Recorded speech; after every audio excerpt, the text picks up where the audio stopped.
चलिए आगे बढ़ेंगे। आज लोकसभा में अविश्वास प्रस्ताव पर चर्चा होनी है। सोनिया और राहुल गांधी संसद पहुंच चुके हैं। सीधी तस्वीरें लोकसभा से। मैंने स्थगन प्रस्ताव की सूचना की अनुमति प्रदान नहीं की गई है। सभा पटल पर रखे जाने वाले पत्र आइटम नंबर 2 श्री कृष्णपाल जी। आदरणीय अध्यक्ष महोदय, आपके अनुमति से आज की संशोधित कार्य सूची में क्रम संख्या 2 पर मेरे नाम के सामने सूचीबद्ध दस्तावेजों को सदन के पटल पर रखता हूँ। Item number 3 Shri Nityanand Rai ji. महोदय, मैं आपकी अनुमति से आज की पुनरीक्षित कार्य सूची में क्रमांक संख्या 3 पर मेरे नाम के सम्मुख उल्लेखित दस्तावेज सभा पटल पर रखता हूँ। Item number 4 Shri Bhagavad Karad ji. Honorable Speaker sir, with your permission, on behalf of my colleague Sri Pankaj Chaudhary, I rise to lay the papers mentioned against his name at serial number 4 in revised list of business for today.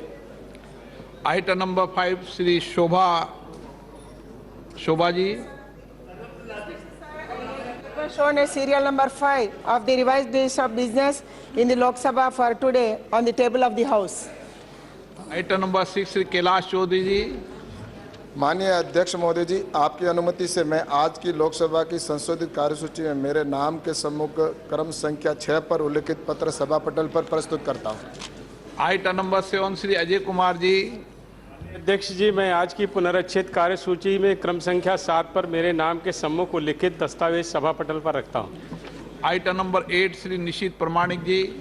महोदय, आज की कार्य संचालन की संशोधित सूची क्रमांक number 8 पर मेरे नाम के आगे दर्शाए गए दस्तावेज को सभा पटल पर रखता हूँ। Item number 9 doctor Hina Gavit. Sir, I rise to present the 7th report Hindi and English version of the Committee on Empowerment of Women 2020-23 on the subject health facilities for tribal women as listed against my name at serial number 9 in today's order paper. Item number 10 Shri Ramesh विधुड़ जी। अध्यक्ष जी, आज की कार्यसूची में मेरे नाम के सामने सूचीबद्ध पेट्रोलियम नेचुरल गैस संबंधित प्रतिवेदन 21-22वां आपके सामने प्रस्तुत करता हूं। Item number 11 Shri Radha Mohan Singh ji. संख्या 11 में मेरे नाम के सामने यथा सूचीबद्ध रेल संबंधी स्थायी समिति के 15वें एवं 16वें प्रतिवेदनों को सभा पटल पर रखता हूं। Item number 12 Shri Dharmveer Singh ji. माननीय अध्यक्ष महोदय, मैं आज की कार्यसूची से क्रम संख्या 12 पर मेरे नाम के समक्ष तथा यथा सूचीबद्ध शिक्षा, महिला, बाल, युवा एवं खेल संबंधी स्थायी समिति के निम्नलिखित प्रतिवेदन अंग्रेजी और हिंदी में सभा पटल पर रखता हूं। Item number 14 Shri Prahlad Joshi ji. Permission I rise to move. एक minute. Item number 13 Shri Krishanpal ji. आदरणीय अध्यक्ष महोदय, मैं आपकी अनुमति से आज की संशोधित कार्यसूची में क्रम संख्या 13 पर मेरे नाम के सामने उल्लेखित भारी उद्योग मंत्रालय से संबंधित संसदीय स्थायी समिति के 311वीं, 316वीं, 319वीं और 321वीं प्रतिवेदन में अंतर्विष्ट सिफारिशों के कार्यान्वयन से संबंधित व्यक्तिगत सदन के पटल पर रखता हूं। Item number 14 Shri Prahlad Joshi ji. Sir, with your permission I rise to move the following that this house do agree with the 44th report of the Business Advisory Committee presented to the House on 7th August 2023. प्रश्न ये कि ये सभा कार्य मंत्रणा समिति द्वारा दिनांक 7/8/2023 को सभा के 44वें प्रतिवेदन से सहमत है। जो सदस्य इसके पक्ष में हाँ गए हैं, जो सदस्य विरोध में ना गए हैं, मेरे विचार में निर्णय हाँ वालों के पक्ष में हुआ। हाँ वालों के पक्ष में प्रतिवेदन स्वीकृत हुआ। महासचिव जी। Sir, I have to report that Rajya Sabha at its sitting held on the 7th August 2023 agreed without any amendment to the Government of National Capital Territory of Delhi Amendment Bill 2023 and the Registration of Births and Deaths Amendment Bill 2023 as passed by Lok Sabha. जिन मान्य सदस्यों को नियम 37 के अधीन मामलों को उठाने की अनुमति प्रदान की गई है, वे अपने मामले अनुमोदित पाठ को व्यक्तिगत रूप से सभा पटल पर रखने का कष्ट करें। आइटम नंबर 16 मंत्रिपरिषद में अविश्वास का प्रस्ताव श्री गौरव गोगोई जी। एक पॉइंट सर, सुबह जहां तक मैं जानता हूं सुबह आपके ऑफिस में एक चिट्ठी आया था सेक्रेटरी जनरल के ऑफिस में, श्री राहुल गांधी जी गौरव गोगोई स्थान पर बोल रहे हैं। क्या हुआ सर? हम तो राहुल गांधी जी के भाषण सुनने के लिए हम उत्सुक है सर, हम उत्सुक है राहुल गांधी का। राहुल क्या हो गया ऐसे? क्या एकदम सुबह sir 11:55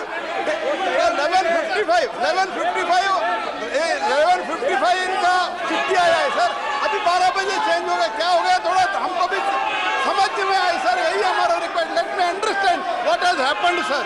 So he just at 11:55 he has given a letter that Mr. Rahul Gandhi is going to speak. What happened in 5 minutes? What is the problem, sir? We are very much enthusiastic to listen Mr. Rahul Gandhi, sir.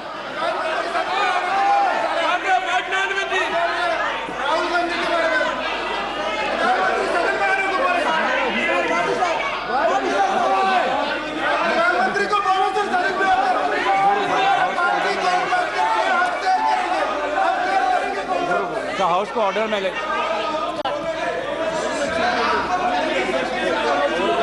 Sir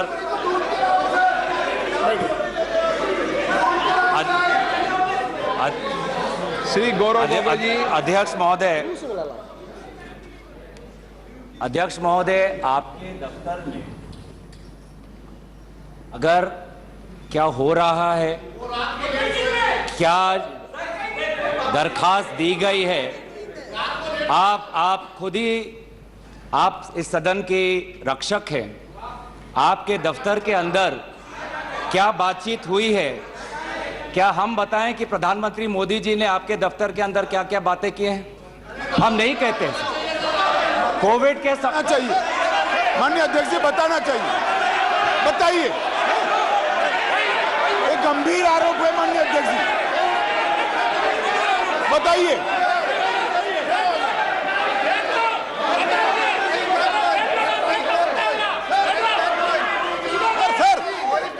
प्रधानमंत्री जी का देंगे आप, प्रधानमंत्री जी का नाम लेते हुए और चेयर का नाम लेते हुए ऐसे अनाप शनाप आरोप नहीं लगा सकते, वो उनको बताना चाहिए। दफ्तर में जो बात हम आपके विश्वास में रखते हैं और आप जो बात हमें कहते हैं उसकी भी विश्वसनीयता हम बचा के रखते हैं। एक मिनट आप सब एक मिनट बैठिए।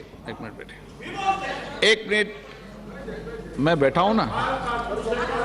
माननीय सदस्य, कभी भी कोई भी विषय, ये मेरा चेंबर भी सदन है, आप जानते हैं, वरिष्ठ नेता हैं, कभी भी ऐसी टिप्पणी नहीं करना चाहिए जिसका कोई तथ्य और सत्य ना हो। मेरा कहना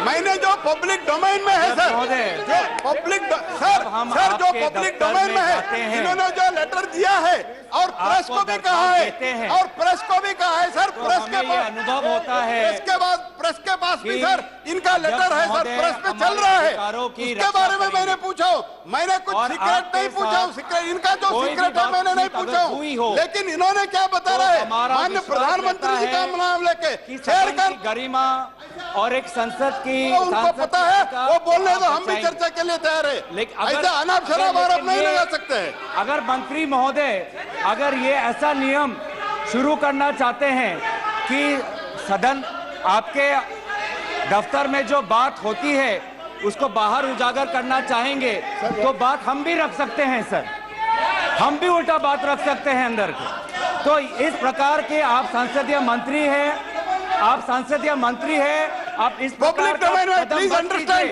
it is in the public domain, it is in the media, it is in the social media, what are you talking? हमारे अध्यक्ष महोदय के दफ्तर में जो बातें करते हैं उसको इस प्रकार से आप उसका उल्लंघन मत करिए। आप संसदीय मंत्री हैं, आपको अपना कर्तव्य याद रखिए। आपका लेटर पब्लिक डोमेन में है, याद रखिए, आपका अपना कर्तव्य याद रखिए। अध्यक्ष महोदय, अब एक मिनट, महत्वपूर्ण विषय पर चर्चा कर रहे हैं, कोई भी ऐसा, हम इस सदन की गरिमा के अनुसार बोले, सदन की परंपराओं के अनुसार बोले। अविश्वास प्रस्ताव एक गंभीर प्रस्ताव है, तो मेरा सभी सदस्यों से आग्रह है कि वह चर्चा को गंभीरता से करें तो उचित रहेगा। गौरव गोगोई जी। अध्यक्ष महोदय, मैं इस प्रस्ताव को आपके समक्ष रखता हूं और आपकी अनुमति की अपेक्षा करता हूं कि मैं अपना वक्तव्य रखूं। अध्यक्ष महोदय, मैं सबसे पहले आपका आभार प्रकट करता हूं कि आपने इंडिया अलायंस के इस अविश्वास प्रस्ताव को आपने स्वीकार किया।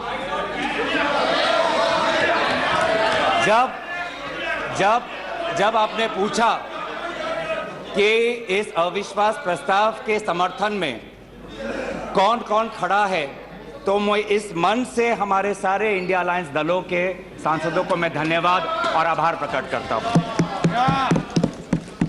सर, ये अविश्वास प्रस्ताव हमारी मजबूरी है। ये हमारी मजबूरी है कि हम अविश्वास प्रस्ताव हमें लाना पड़ा, क्योंकि ये बात कभी भी संख्या की नहीं थी। ये बात हमेशा इंसाफ की थी, मणिपुर के इंसाफ की थी। आप पहले प्रस्ताव रख दो आप पहले।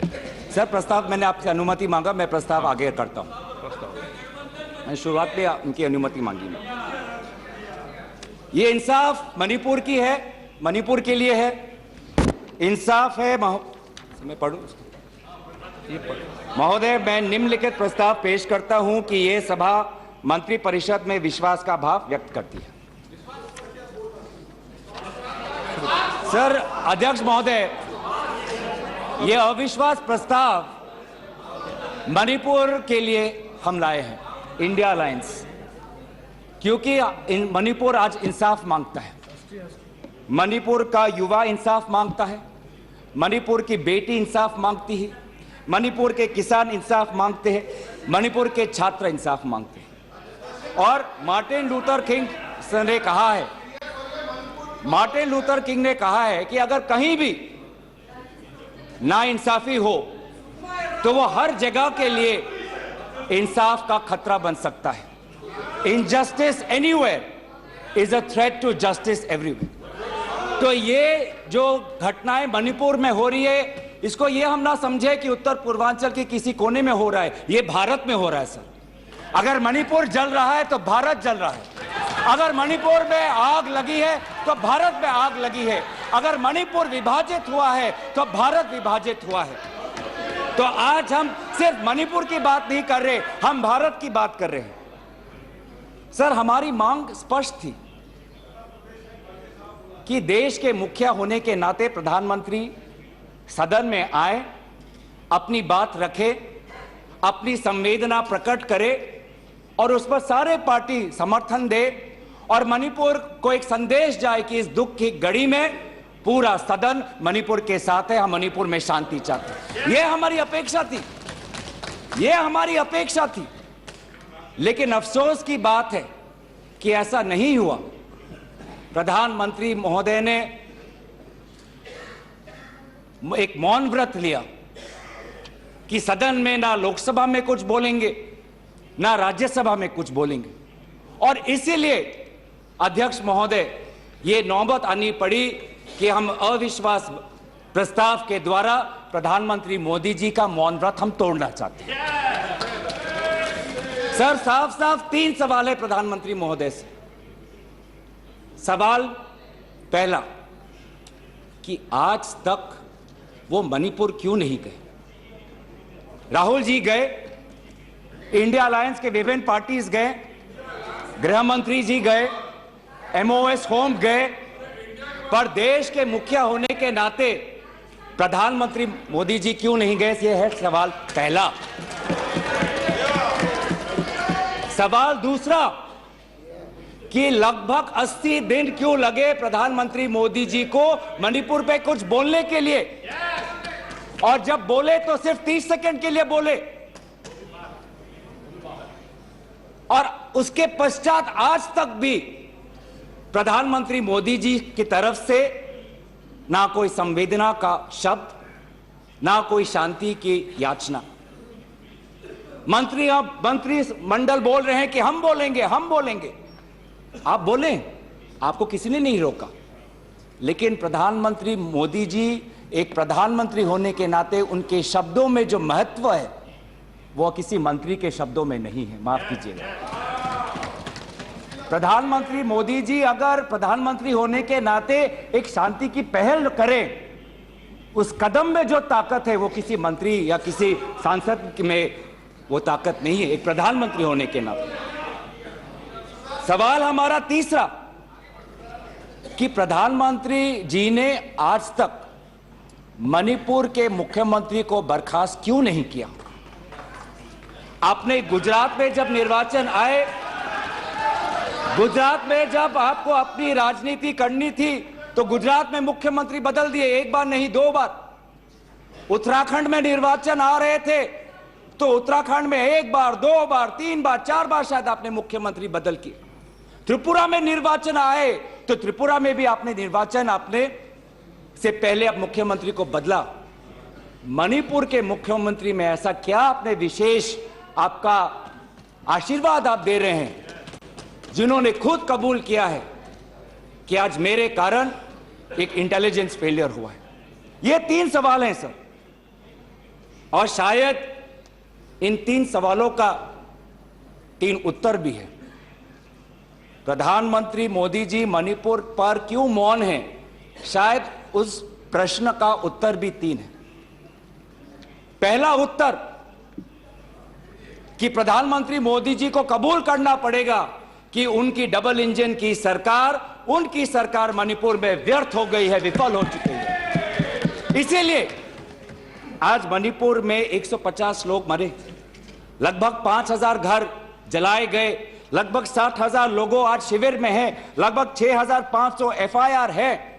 और मुख्यमंत्री, प्रदेश के मुख्यमंत्री होने के नाते जो एक संवाद का वातावरण बनाना चाहिए था, जो एक शांति, अमन और सद्भावना का एक वातावरण जो बनाना चाहिए था, आज उन्होंने सिर्फ मई महीने से नहीं, पिछले 2-3 सालों से ऐसे कुछ भड़काऊ उन्होंने कदम लिए हैं जो आज समाज के बीच में तनाव पैदा हो गया है। आज हम मणिपुर गए हैं, क्या मणिपुर में यह सबसे पहला हिंसा हुआ है? नहीं। क्या उत्तर पूर्वांचल में यह सबसे पहला हिंसा हुआ है? नहीं। इससे पहले भी हुए हैं, मणिपुर में भी हुए हैं। मैं खुद उत्तर पूर्वांचल का हूं, मैं खुद जिम्मेवारी से कहता हूं कि हुए हैं, लेकिन पहली बार, अरे आप में से तो कोई गया भी नहीं, आप क्या जानेंगे? पहले जाओ और फिर हमें परामर्श दो, पहले आप लोग जाओ। सर हम गए और बहुत दुख हुआ कि हमने समाज में 2 वर्गों के बीच ऐसा बंटवारा, समाज के 2 वर्गों के बीच हृदय में इतना आक्रोश, इतना गुस्सा हमने पहले कभी नहीं देखा। हमने पहले कभी भी नहीं देखा कि आज समाज का एक वर्ग दूसरे के प्रति बदले की भाषा का प्रयोग कर रहा है। हमने कभी भी नहीं देखा कि एक प्रदेश में एक ऐसी लकीर खींच दी गई है कि पहाड़ पे एक वर्ग के लोग रहते हैं और वैली में एक वर्ग के लोग रहते हैं। अफसोस की बात है सर कि जो सरकार एक इंडिया की बात करती है, आज उन्होंने 2 मणिपुर आपने बना दिए हैं। आपके राजनीति से 2 मणिपुर आज बन गए। मैं मणिपुर के मुख्यमंत्री को इस सदन से पूर्व प्रधानमंत्री वाजपेयी जी की राजधर्मों को याद करने के लिए सलाह दूंगा, जिन्होंने कहा कि राजा के लिए, शासक के लिए प्रजा में भेद नहीं हो सकता, ना जन्म के आधार पर, ना जाति के आधार पर, ना समुदाय के आधार पर। सर आज इस माहौल में अगर सबसे ज्यादा पीड़ा किसी को झेलना पड़ा है तो महिलाओं और बच्चों को। हमने देखे हैं वो वायरल वीडियो में, उनका मैं उल्लेख नहीं करना चाहूंगा, उससे सबको पीड़ा हुआ। पर ऐसे मुख्यमंत्री जी ने स्वयं कहे कि ऐसे 100 FIRs हैं। हम भी गए हैं सर, इंडिया डेलीगेशन, हमारे संसदीय दल, उस परिवार से हम मिलके आए हैं जिसमें 2 महिलाओं के साथ इतना बुरा व्यवहार हुआ, अत्याचार हुआ। हमने ऐसे भी एक परिवार से मिले जिसमें एक 80 साल की महिला, जो एक स्वतंत्रता संग्रामी की पत्नी थी, उसको घर के अंदर बंद करके जिंदा जला दिया।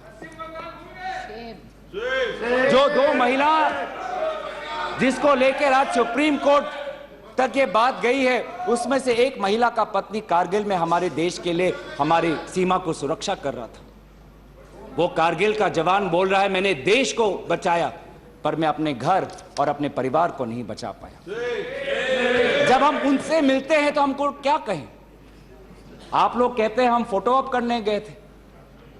सर, दुख के समय में संवेदना उनको देने गए थे। आज महिलाओं बच्चों के साथ आऊंगा, अब सारे बातों पे आऊंगा, सब पे आऊंगा।